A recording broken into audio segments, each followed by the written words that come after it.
I'm Miski Noor. I'm a co-founder and co-executive director of Black Visions, a Black queer and trans-led organization building power within Black communities to dismantle systems of violence. I'm excited to guest edit this edition of The Forge, an online journal on organizing strategy and practice, along with Solana Rice, the co-executive director of Liberation in a Generation, and my co-director at Black Visions, Candace Montgomery. We'll be looking back at the uprisings last summer and the longer movement to defund and abolish the police and prison industrial complex. I'm here today with Barbara Ransby, a historian, author, and longtime organizer in the Black freedom movement, feminist struggles, and struggles for the social and economic justice of our communities. We asked Barbara to help us characterize the moment that we're in, the work we need to do to shift our culture, and her vision for the future. Listen in. I'm really turning to you to characterize this moment for us and help to make meaning of the last year, and especially in regards to what it means to be moving towards, multiracial, multi-ethnic organizing that gets us towards the democracy we're looking for. I am both hopeful and cautious about this moment and what it can provide in terms of opportunities for advancing a freedom agenda. But also, the dangers that are lurking, as we saw, kind of on full display on January 6th with the white supremacist insurrection, if you will, whatever we label it, but also with the ongoing scourge of police violence, which of course is not new, but is also gone on pretty much unabated. So both of those, I'm holding both of those, both the hopefulness and a little bit of caution in my gut. Mm-hmm. Thank you for that, Barbara, and speaking to what it feels like for you to even try to hold that balance in this moment. And yes, everything you named is a part of why I was really excited to talk to you about, in particular, understanding the moment. Between all of your scholarly work and activist work, and then local and national work, I think you have a pretty grounded perspective to share with folks. And so I would love to hear from your perspective, how has the last year been? Tell us about the last year and how this moment is unique. And also, how does this moment mirror history as well? Well, just to say a word about history, we invoke history in all kinds of ways. And history is a study of change over time. And so in a way, every historical moment is unique. But there are moments that are more like watersheds or pivots or hinges that are more of a rupture than a continuity. And in those periods, things change in fundamental ways. And I think we're in a period like that now. I think it's been a period that has been ongoing. It's never really just a moment, even though, we use that term. But there's the conjuncture of a number of crises, and all of it brought very much to the fore by the COVID pandemic. But there's the crisis of racial capitalism, where, and I've said this in many, presentations, the financialization of capital, the new forms of wealth creation and labor relations created by the infotech industry, and the climate crisis. All of those create new contradictions and new challenges for racial capitalism that puts us in a moment of different possibility.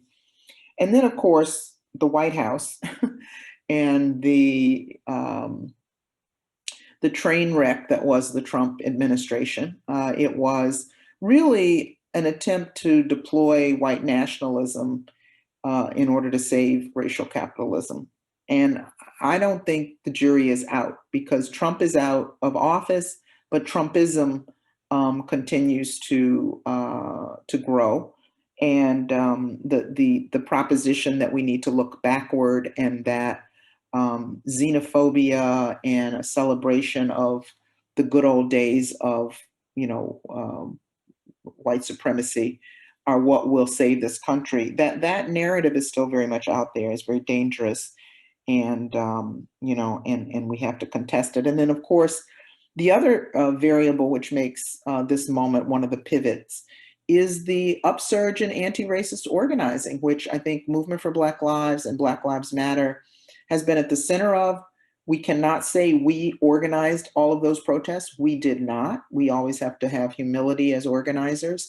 But the frame, the narrative, um, uh, the exposure of the violence of the police, the creation of a language and a set of demands that people could rally around, all of that helped to set the stage for the unprecedented numbers of people, multiracial, but around opposition to anti-Black racism. Now, people were out there for lots of different reasons with lots of different, theories of change and historical narratives in their heads, but they were out there and they were standing on a side of history, that challenges racism and state violence. And so, the challenge of a movement is to give those people a direction and a frame and a portal of entry into our movement spaces. And I think that's what a lot of people are thinking very deeply and very hard about how to do. So yeah, so there are, there's a real moment of contestation about the future. And I feel more hopeful than cautious about the direction we're going, and partly because of organizers like you and many others who are fighting the good fight and trying to do so with heart and integrity and principle.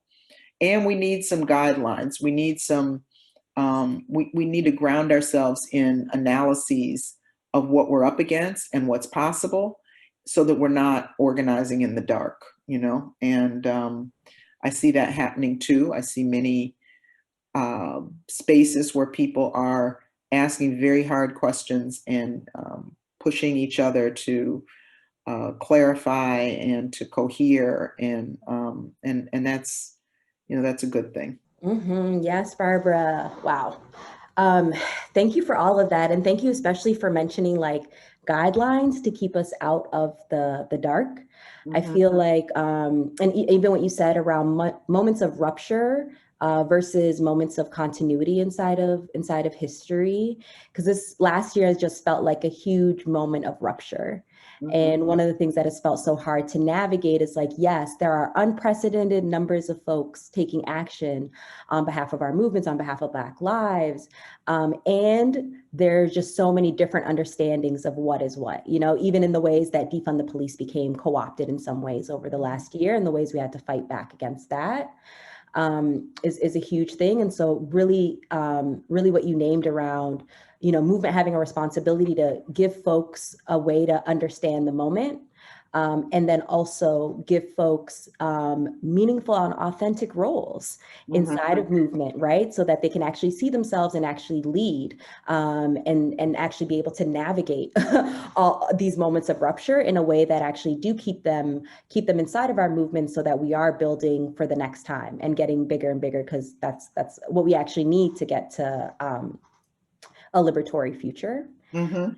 And so I want to ask you, what has changed for you the most in your work since the uprisings last May, since this, these last 10, 11 months of rupture? How have you been navigating the shifts in your work, whether it's, the spotlight or influxes of resources or the way that movement energy is moving? What have your observations been? Yes. Well, it's been a period of intensity. And I think, just some contradictory feelings of both isolation and enormous connection. I've been working nonstop, but working in my house more than I've ever remained in my house ever. So, just walking around these rooms over and over again, you get a little stir crazy. But because most of my work has been, on the computer and on the internet and through Zoom, I've been in conversation with colleagues and comrades in London and Brazil and South Africa and Haiti, and all over in ways that, if we were in the mode of we've got to go and meet in person, I probably wouldn't have been as connected as broadly as I have been. I think also the pace of change and the pace of activity. I think we all are fighting to keep up. I mean, I get up early every morning and I have a reading period where I go through several newspapers and I watch Democracy Now! And I, try to think like what has happened in the last day. We here in Chicago, we just had another police killing of a 13-year-old Latinx boy, Adam Toledo. So that happened, and there's all kinds of responses to that, just in the city. And then there's what's happening in nationally and all over the country in different places and at the national level, and you know legislation is moving. And then of course, Miski, you know this very well. What's happening in the world? What's happening in Tigray? What's happening in Yemen? What's happening in Palestine? What's happening in South Africa? All of these things impinge upon our work. We don't do it in isolation. So just trying to keep up.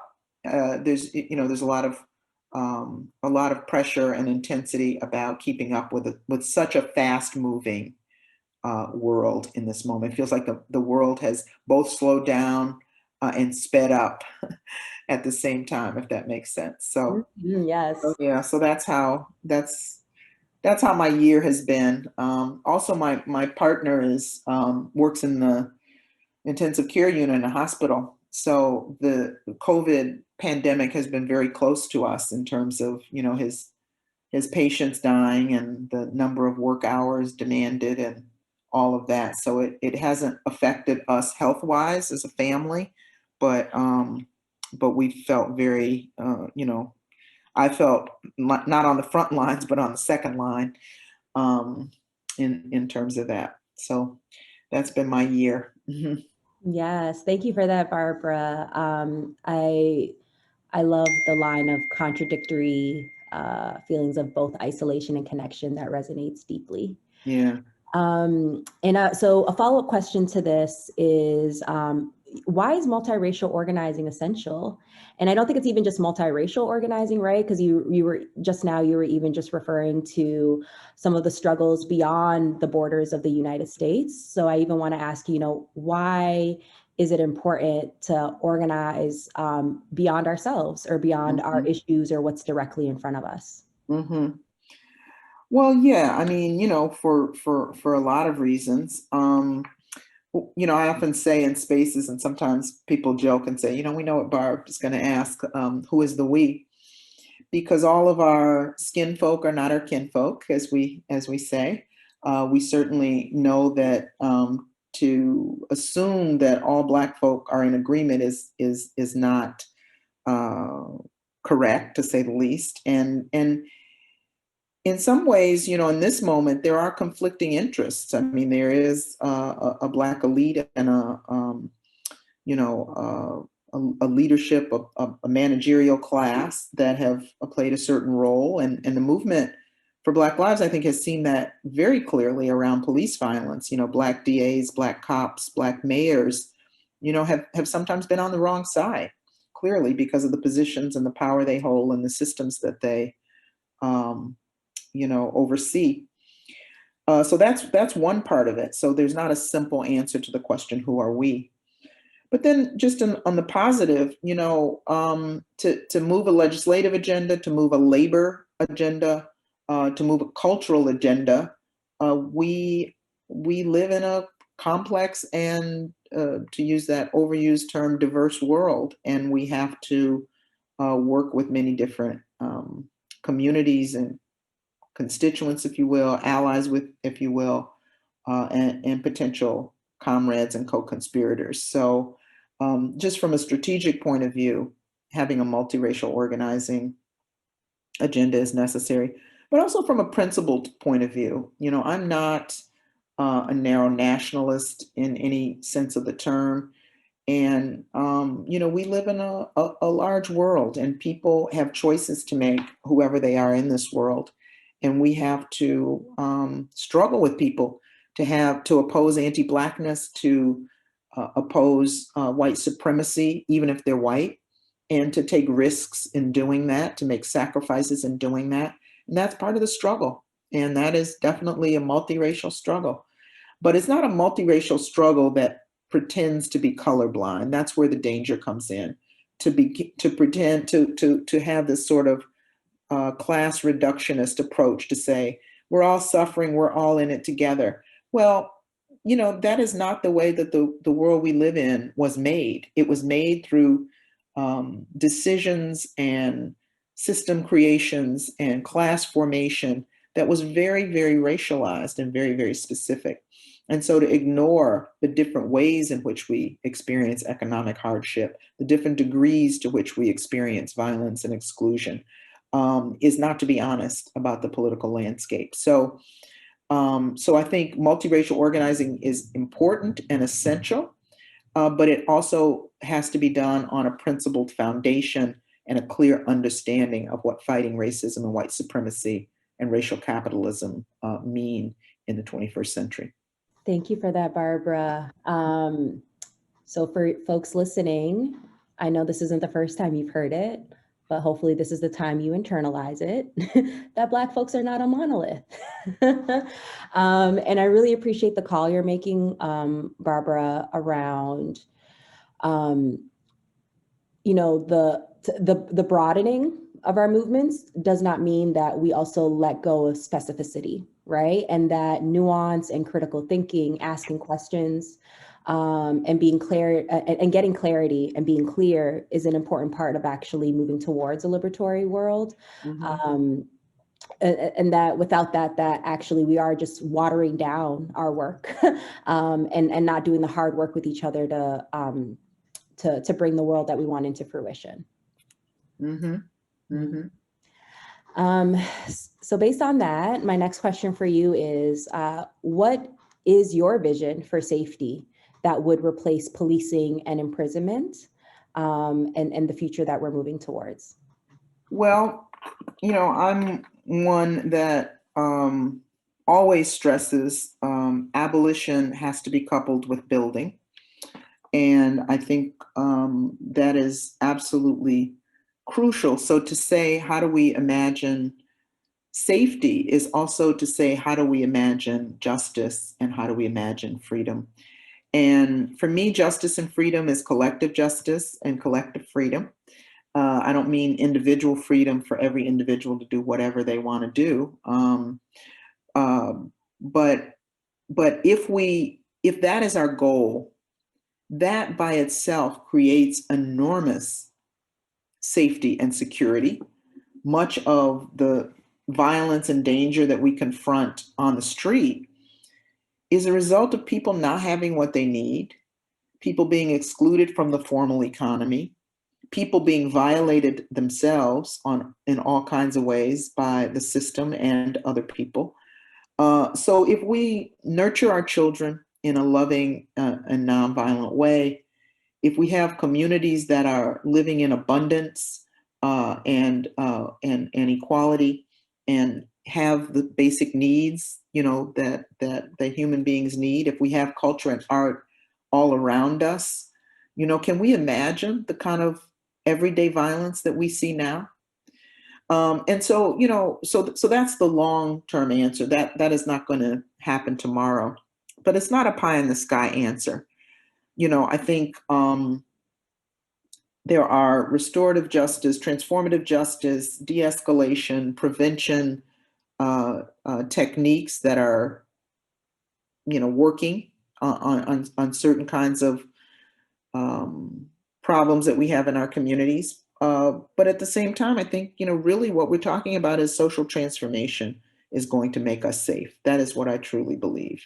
A social transformation toward a less violent, competitive, predatory society, which also, Miski, I think means, and this is where the Black feminism comes in, it means eliminating and working against and dismantling the violent practices that stem from patriarchy, that stem from masculinist ways of handling conflict and difference, showing prowess, doing harm to others to prove something that gets labeled manhood.